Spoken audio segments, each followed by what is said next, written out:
शांति। ओम शांति। ओम शांति। ஓம் சாந்தி. 6/7/2024 காலை முரளி. ஓம் சாந்தி. பாப் தாதா, மதுவனம்.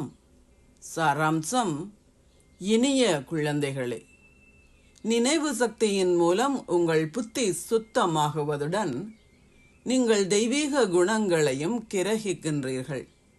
எனவே ஏகாந்தத்தில் அமர்ந்திருந்து நீங்கள் எத்தனை தெய்வீக குணங்களை விருத்தி செய்துள்ளீர்கள் என்று உங்களையே கேளுங்கள்.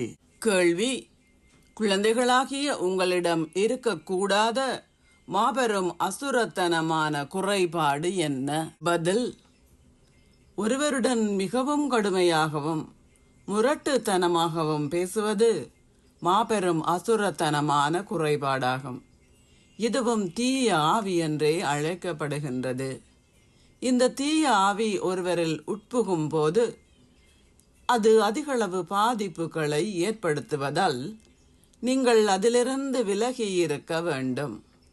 இயன்றவரை நீங்கள் பயிற்சி செய்ய வேண்டியது, நான் இப்பொழுது வீடு திரும்ப வேண்டும், அதன் பின்னர் நான் புதிய ராஜ்யத்திற்கு செல்ல வேண்டும், இவ்வுலகில் உள்ள எல்லாவற்றையும் பார்த்தும் பார்க்காதிருக்க வேண்டும். ஓம் சாந்தி. தாரணைக்கான சாராம்சம்: 1. நடக்கும் போதும் உலாவி திரியும் போதும் ஒரேயொரு தந்தையின் நினைவு மாத்திரமே இருக்க வேண்டும். அனைத்தையும் பார்த்தும் பார்க்காதிருக்கும் பயிற்சியை செய்யுங்கள். ஏகாந்தத்தில் இருந்து உங்களையே சோதியுங்கள். எந்த அளவிற்கு நான் தெய்வீக குணங்களை கிரகித்துள்ளேன்? 2. தந்தையை அவதூறு செய்யும் வகையில் எந்த செயல்களையும் செய்யாதீர்கள். தெய்வீக குணங்களை கிரகியுங்கள்.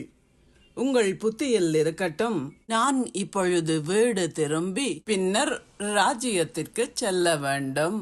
ஆசீர்வாதம்: சேவையில் எல்லோருடைய நல்லாசிகளையும் மேலதிகமாக பெறுவதனால் வெற்றி சொரூபம் ஆகுவதன் மூலம் சக்தி வாய்ந்த பலனை பெறுவீர்களாக.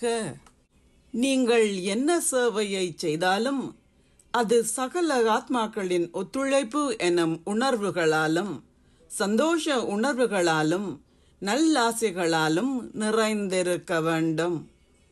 அப்போது சகல பணிகளும் இலகுவாக வெற்றி பெறும்.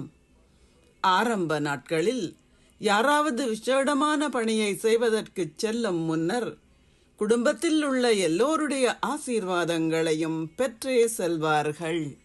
எனவே இவ்வாறாக மேலதிகமாக பெறுவது தற்போதைய சேவைக்கு தேவையாக உள்ளது. எந்த ஒரு பணியை ஆரம்பிக்க முன்னரும் எல்லோருடைய நல்லாசிகளையும் தூய உணர்வுகளையும் பெற்றுக்கொள்ளுங்கள். உங்களை எல்லோருடைய திருப்தியின் சக்தியால் நிறைத்து கொள்ளுங்கள். அப்போது சக்தி வாய்ந்த பலன் வெளிப்படும். ஸ்லோகம்: ஆம் எனது பிரபுவே என தந்தை சொல்வதைப் போல் நீங்களும் ஆம் எனது பிரபுவே, ஆம் எனது பிரபுவே எனச் சொன்னால் நீங்கள் புண்ணியத்தை சம்பாதிப்பீர்கள். ஓம் சாந்தி. நன்றிகள் பாபா.